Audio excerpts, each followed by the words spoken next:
HR issues can kill you. One complaint against your company can turn your world upside down. And you spend way too much time dealing with HR when you should be spending your time on making a profit. You should talk to Bambi. With Bambi, get access to your own dedicated US-based HR manager starting at just $99 per month. They get to know you and your business while providing HR expertise and the personal touch you need and want. They're available by phone, email, and real-time chat, so onboarding and terminations run smoothly. Team members reach peak performance, and your business stays compliant with changing HR regulations. And with Bambi's HR Autopilot, you'll automate important HR practices like setting policies, training, and feedback. HR managers can easily cost $80,000 a year, but Bambi starts at $99 per month. Schedule your free conversation today to see how much Bambi can take off your plate. Go to Bambi.com right now and type in Accelerate under podcast when you sign up. It'll really help the show. Spelled BAM, BEE.com. Bambi.com. Type in Accelerate. Me, but also you. The Pharaoh fast forwards his favorite foreign film, Powder Donut. Okay, what's my line? The only line I see here on the script is get options based on your budget with the Name Your Price tool from Progressive. Oh man, that's a tongue twister, huh? I'm sorry, I'm gonna need a few more minutes. Bulbous Walrus, the Bulbous Walrus. The Name Your Price tool, only from Progressive. The owl ran afoul of the comatose coxswain. Progressive Casualty Insurance Company and affiliates. Price and coverage match limited by state law.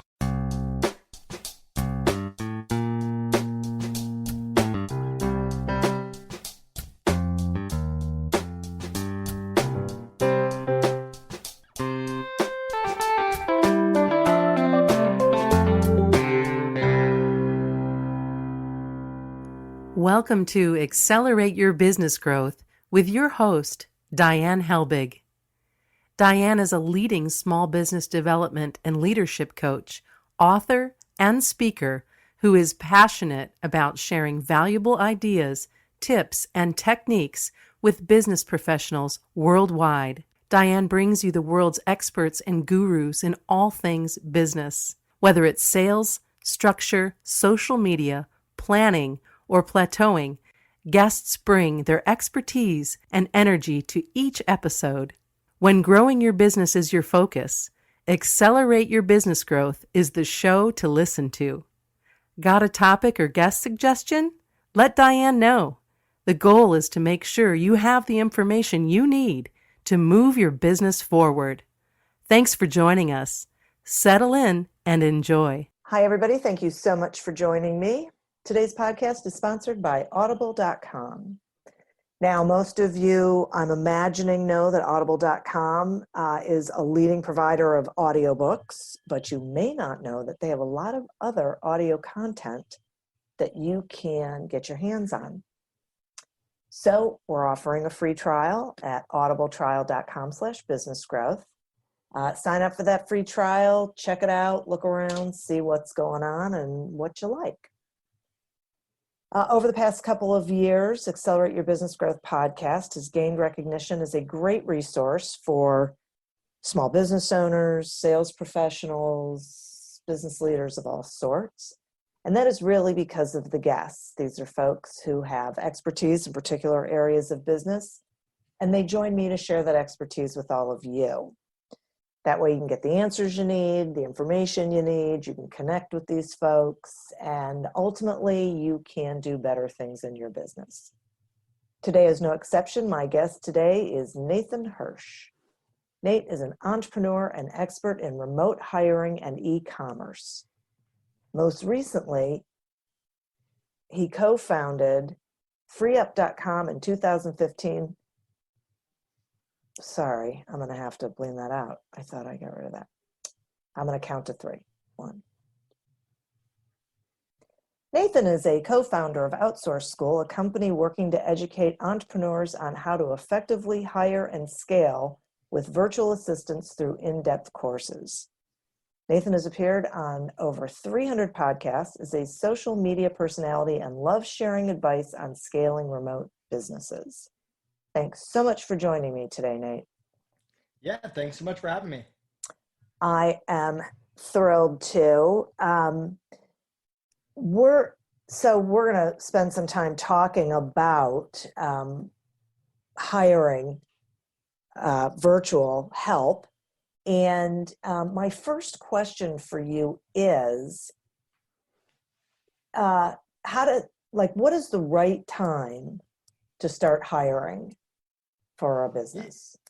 Yeah, great question. And I think a lot of people get caught up by just hiring the right time. I mean, the truth is you're either going to hire too early or too late. You're not just going to wake up on the exact right day that you're going to hire and make that perfect hire. So we're all in a different place in our life, in our business. And you just have to decide, hey, do I want to be doing those day-to-day tasks? Do I want to increase my revenue enough and then hire? Or do I want to make those investments earlier? And I tend to hire on the early side. I mean, with me and Outsource School, which is a brand new venture, we're 60, 90 days in right now, we hired a bookkeeper before we even haven't had any revenue, because from my experience, this is now my third business, getting a bookkeeper in there, even though it's part-time, 5 hours a month, just to get on top of the numbers, get us the monthly reports, make sure everything's good right from day one so we understand our metrics, is incredibly important. So the beauty of the gig economy, the beauty of being able to hire remote is you don't need to hire people full time. You don't need an office. You don't need to make these long-term commitments to people. You can even hire them project-based. So because of that, it allows entrepreneurs to hire earlier, or at least slightly earlier, and put people in place so that they're not hiring too late and trying to be reactive and really missing out on those opportunities. That makes a lot of sense to me. I find it interesting. I mean, it made sense when you said it, that you hired the bookkeeper before you even started. And I also thought it was interesting that you said, like 5 hours a month. So that's an interesting thing too, that people can hire for what they need as far as outcome, right? As opposed to, okay, I know I need someone to do this stuff, so I better make sure I have a person. Yeah, and every business is different. I mean, look at bookkeeping, for example. With my last business, FreeUp, which was eventually sold, we needed a full-time billing person right away, because they were not just a bookkeeper, they also did the billing. We were doing all these freelancer virtual assistant payments every week, charging clients every week. There were fixed prices every day. They needed to be processed. So that was much more of a full-time role. Whereas right now with our membership site, we do not need someone full-time for that role, at least not yet. Maybe that evolves over time. And a lot of people, they ask me like, hey, how did I do it? With FreeUp, I had 35 full-time VAs, all remote, all in the Philippines, running all day-to-day operations of the business. And the truth is, I didn't just wake up one day and hire 35 people. I slowly built it up over time. And even now with Outsource School, I'd hired a VA to monitor my inbox from 7 to 9 a.m. for $5 an hour. That's 10 hours a week. And right there, that just gives me a head start to every day. And as we grow, I'll increase our hours or I'll add a second person. But just because you can hire people full-time doesn't mean that you necessarily have to right off the bat. And there's a certain element of experimenting that you can do with remote hires, that you can hire someone for social media, for lead generation, for your inbox, and start tweaking and seeing what's working. And things that are working, you can invest more hours into, and things that are not, you can pull back and try later or make adjustments. Okay, so you just said something really fascinating to me, and so which leads me to a question. You said that you hired a VA to monitor your inbox from 7 to 9, like the first 2 hours of the day, right? Did I hear that correctly? Right. Okay. Which is such a great idea. I never would have thought of it. I think that is absolutely fascinating. So my question becomes, it's a two-part question. The first part is, how does someone decide what to take off their plate? And are there certain things they should really be looking at to take off their plate? Yeah, great question. What I recommend a lot of entrepreneurs do, and we actually mentioned this in the first part of our course, Cracking the VA Code, is create a list of everything that you do on a day-to-day, week-to-week, month-to-month basis, and prioritize it by easiest to hardest, especially if you've never hired before. If you're a little bit more experienced, you can even order it by things you hate doing the most and getting those off your plate first. But start figuring out, how do you get 5 hours a week back, 10 hours a week back? I mean, chances are you're not just going to on day one hire a 40-hour person, just give them all your tasks, all your responsibilities. That's usually not realistic. But when you chip it down, hey, how do I get an hour a day back, 5 hours a week back, whatever it is, and start delegating those tasks, that's when you can take your hours and reallocate them to revenue driving tasks instead of repetitive day-to-day operations, the sales, the marketing, the expansion. Or if you're someone that's overworked and you're working 80 hours a week, you can take that time and spend it on your family or personal stuff. And I guess the other side of it is really understanding that us entrepreneurs, and me included, we have this habit of continuing to just add stuff to our plate. And a lot of times we forget to delegate, we forget to subtract it. And one of the things that's really helped me is Connor, my business partner, and I, we keep ourselves accountable to this 90-day rule where we don't do any new task longer than 90 days without passing it off. And that first month, we're throwing stuff against the wall. We're seeing what's working. We're seeing what's not working. By the second month, we have a pretty good idea of what's not working. We're starting to create SOPs, standard operating procedures. Maybe we start interviewing someone. We hire someone by the end of that month. And then that third month, we're fine tuning it. We're training them how to do it, and we're delegating it by the end of the month. And if you think of everything as a system, as a process that you need to turn into the process and delegate it, that's how you make your business scalable and eventually sellable. Very interesting. And that's like tremendously helpful. Okay. So I would think that one of the things that would concern people is having a sense of confidence with, like picking a good freelancer, having a sense of confidence with them and having a good communication structure with them. So they don't feel like vulnerable. And so the freelancer really knows what's expected of them and can take that ball and run with it. So what is your advice on setting up a strong communication structure with the freelancers? Yeah. A bunch of questions there. So let's kind of break it down. I think the first thing that you talked about is risk. And I think what I'd like to tell anyone is there's always going to be a risk. There's nothing I or you or anyone can do to make that risk zero. Hiring people in general is risky. Being an entrepreneur in general is risky. And so you kind of have to accept that. And you need to understand that if you want to grow a business to $1 million or 5 million or 10 million, there's very few solo entrepreneurs out there doing that kind of money. At some point, you have to scale, you have to hire people. So I actually created the Free Up Marketplace to pre-vet people and before they even get on and spend a lot of time testing them. So places like Free Up, where the VAs and the freelancers care a lot more about staying on the platform and getting more clients and keeping you as a client long-term than they do about stealing your information or jeopardizing your business. That's important. And the average VA does care a lot more about stability and long-term jobs than they do about hurting your business in any way. So that's kind of an important mindset set from the beginning. Mm-hmm. And I think in terms of communication, it's all about setting your communication standards up front. What I like to do with my remote teams is I have 3 methods of communication. I have email, I have some kind of chat. I use Slack, but you can use Skype or whatever you want. And then I use an emergency channel like a Viber or WhatsApp. And I establish early on not only what channels we use, but how we use each channel. So for example, emails have to be responded to within a business day. If I send you an email, they has to be responded to within a business day. Slack, you have to be on Slack when you're working. All meetings are on Slack. You have to respond to messages quickly when you're working. If I send you a message on Slack and you're not working, you don't have to respond until the next time you're working. And then Viber or WhatsApp, both free texting tools, are for international, they're for emergencies. So if I have a developer I'm working with and our software goes down on the weekend and I send him an email, he's not going to respond. He's not on Slack. I need to be able to get a hold of him. I can't send him a message on Viber and get a message back saying this person doesn't have Viber. I set the expectation. You have to have Viber on your phone at all times. And you have to respond instantly, but respond within a reasonable time frame. So setting up what the communication channels are and how to use each channel is incredibly important up front.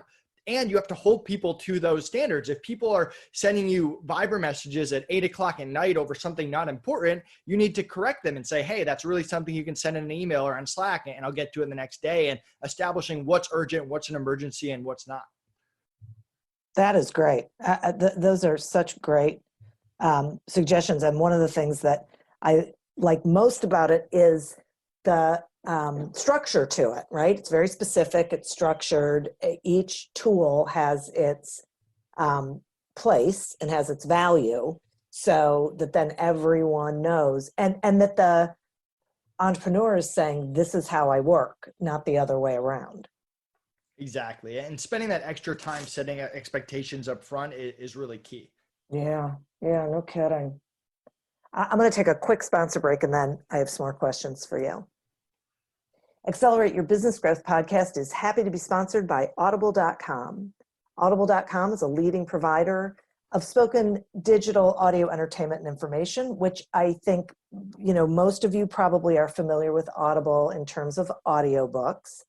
But what you might not, and they have thousands of titles of audiobooks, let me just say, but what you might not realize is they also have podcasts, Audible originals, guided meditations, news, all kinds of things. It's like if you can listen to it, they probably have it. I can tell you these days, one of my favorite things is guided meditations because I think we all could use it right about now. And it's easy and it's transferable between platforms and devices. And anyway, it's really an incredibly valuable resource. So we are offering a free trial, so you can check it out for yourself. You can go to audibletrial.com/businessgrowth, sign up for the free trial and just explore the audiobooks, explore the other programs and see what you like. Today we're speaking with Nathan Hirsch about how to use virtual assistants to scale your business.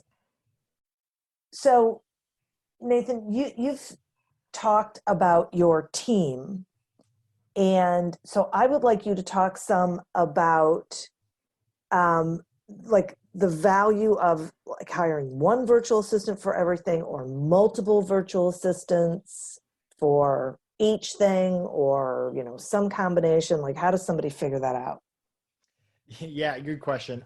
I personally like to diversify. I mean, I had a situation back in my second year of being an entrepreneur where I did train someone to do every part of my business and it took 6 months and then they quit on me and it was devastating and Wow. it set me back months. So I learned a very valuable lesson about diversification. And now I try to divide up everything as much as possible within teams, having a team for customer service, a team for social media, whatever it is. And I think a lot of entrepreneurs fall into that trap where hiring's hard. They make a few bad hires and finally they find someone they like and they load that person up with everything. And they don't realize how risky that really makes their business. And I always tell people, let's say you're hiring someone for customer service, instead of hiring one person for 40 hours a week, hire 2 people at 20. No one's going to work every day in an entire year. People are going to need time off. And the last thing you want to happen is to get pulled back into customer service after you've already trained it and set up processes for it. So you don't have to go crazy. You don't have to hire 10 customer service reps if you get 5 emails a day, but within reason, you should try to diversify as much as possible. I think that makes a ton of sense. Okay. And then going back to this whole, like team idea, how do you manage them as a team?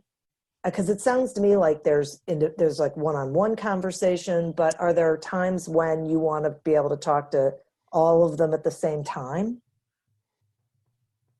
Yeah, I mean, we have meetings every single week. So we have on Slack, we have a Monday morning meeting with everyone, and then we have team meetings throughout the week. So the billing team meets, and then the social media team meets, and then we do one-on-one performance meetings every single quarter as well. So that's a chance for us to show appreciation, to challenge them, to give them feedback. And these meetings aren't long. I mean, sometimes they're 20 to 30 minutes, could be less, could be more, but they get everyone on the same page. And you can have fun with it too, because you want to build a remote culture. So the way we start off every Monday morning meeting, 10 a.m., for the first 5 minutes of every meeting, people just share pictures from their weekend. And you can engage, you can laugh, people get to know each other, and it builds camaraderie. So there's different ways that you can use meetings and to not only get on the same page and talk about business stuff and keep people updated, which is important, but also build that sense of family that's important for reducing turnover over time.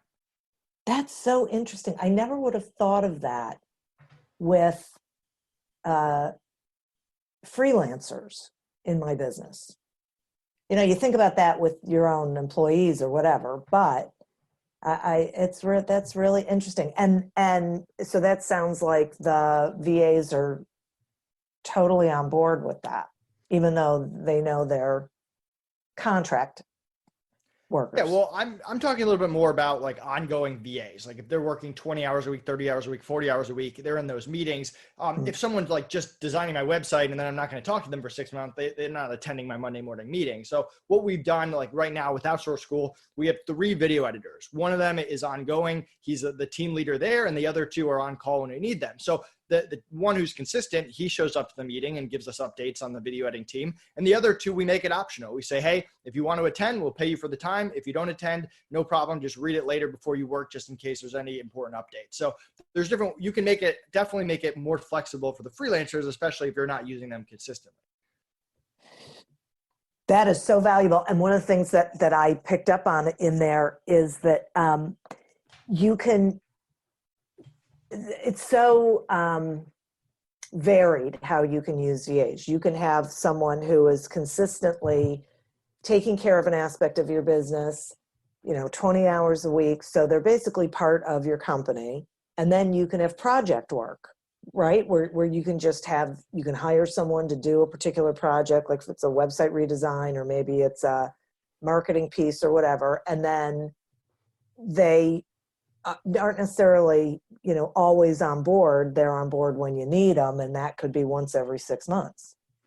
Yeah. And I think there's an important thing that people have to understand, and that you can have on-call freelancers. I have plenty of on-call freelancers. I like to build a Rolodex of freelancers I can go to for different things, because when a project comes up, I don't want to be scrambling and I need to hire a video editor right now. I want to have video editors in my back pocket that I know I can trust and that are reliable.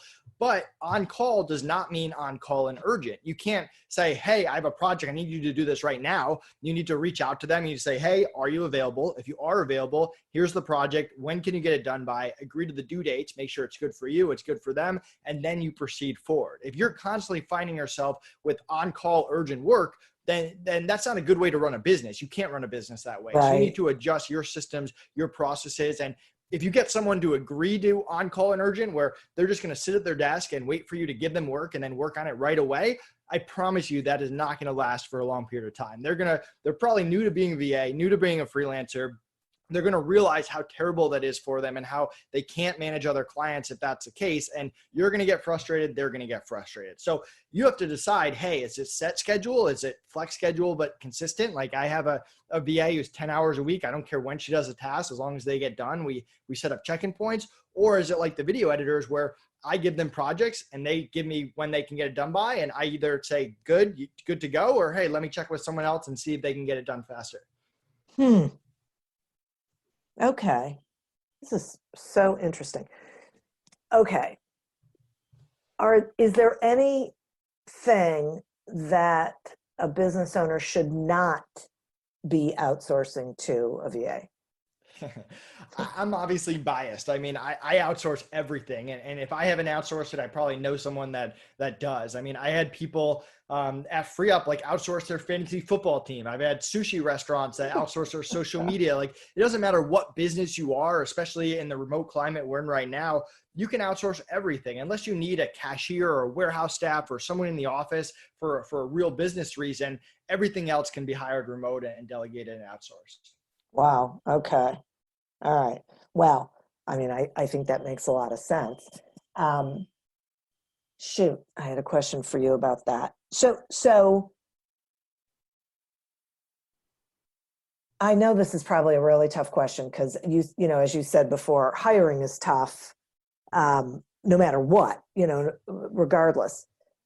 But when you're hiring someone remote, and it sounds like you've hired remote, like in the Philippines, so totally other country, other culture, whatever.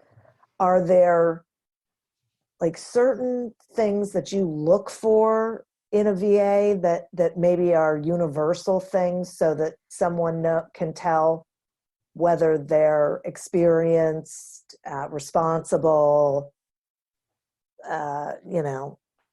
all the things someone's going to want in a VA? Yeah, I mean, For me, I look for that trifecta of skill, attitude, and communication. And that's really the key to everything. You want someone who's honest about what they can and cannot do, that has a positive mindset, that doesn't get aggressive or mean when something doesn't go their way, and that's a team player, and someone that can communicate, not only speak your language, but get on the same page quickly and communicate with using your communication channels. And that's really the key, that trifecta of skill, attitude, and communication. Where a lot of people go wrong is they just hire for the experience, the skill, and they don't realize how important that attitude and communication really is. Yeah, right. Okay, good. I'm really glad that you said that, because I'm thinking about people I've spoken with over the years who have tried to engage with freelancers and have had difficulty doing it. So that's a really good point, that you got to make sure that, and the business owner has to be really clear about what their expectations are and what those, like the guardrails are. That these are things that have to be done, or, these ways of communicating have to be followed, all of those kinds of things. Yeah, I mean, I completely agree with you. It really is all about setting expectations and making sure that people are on the same page, and that you hold people to those expectations early and often. It's a lot easier to correct things in week 1 than correct things in month 5. Right, exactly. Wow, this is just fascinating. So I'd like you to tell the listeners how they can find you, but also about, so what is Outsource School? Yeah, so I'm one of the easiest entrepreneurs to contact. Nathan Hirsch on Facebook or LinkedIn, Real Nate Hirsch on Instagram or Twitter. Feel free to reach out to me. I love networking with other entrepreneurs. And Outsource School is an education platform. We started off because people kept asking us if we could teach them our systems, our processes. So we created this course called Cracking the VA Code, and it teaches you our exact process for interviewing, onboarding, training, and managing. And with that, people liked it and they wanted more. So we turned it into a membership, where if you buy that course, you get a 1-year membership to Outsource School. You get all our other courses taught by us and other top experts on how to hire VAs for different things, how to hire VAs to do podcast outreach, to do your social media, to do your bookkeeping, to do your lead generation. So you get access to all of that. You get access to part of our community. You get access to our community, and you get access to support along the way. If you run into issues with VAs, we're there to help you with our 10 plus years of experience. And you can purchase each mini course separately if you prefer to just get that course, but you can also buy our main course and join the community and get access to everything else we come out with. That is fascinating. Totally fascinating. Okay. And they go to outsourceschool.com. Is that where they go? Just outsourceschool.com. You can check out Cracking the VA Code. It has the membership right there, and check out everything there. We're also coming out with some really cool standard operating procedure building software that we'll be launching in the next 30 to 60 days or so. So people can check out our software platform we're building too. Nice. Wow. That is so great. Thank you so much for sharing this information. I think it sort of takes the mystery out of this, and it's so important for people who want to grow, right? They can't do everything themselves. Right. And yeah, I look forward to helping a lot of people. It's been fun helping people so far. Gosh, I'll bet. That is so great. Well, thank you. And listeners, thank you. This is definitely one to listen to a couple of times. And I'd like to thank our sponsor, audible.com. Sign up for a free trial at audibletrial.com/businessgrowth and explore the audiobooks, explore the programs, see about the Audible originals, some great programming there, and some of the podcasts they have on that platform. There's a lot of really great content for you to embrace and enjoy. As always, continue to prosper and be curious. And until we meet again on another episode of Accelerate Your Business Growth, goodbye and good day. This message is sponsored by Amazon. I want to get back to kissing the cheeks of my grandbabies, making Sunday dinner with a house full of family and lots of laughs. COVID-19 has changed how we live and how we feel, but now there are vaccines. It's okay to have questions. Now get the facts. Visit getvaccineanswers.org so you can make an informed decision about COVID-19 vaccines. It's up to you. Brought to you by the Ad Council.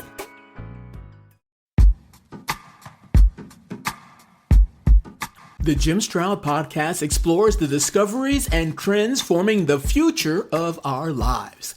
Brain-to-brain communication, robot bosses, microchip implants for workers, and artificial intelligence replacing human workers are all happening now. If you want to know what's happening next, subscribe now to the Jim Stroud Podcast.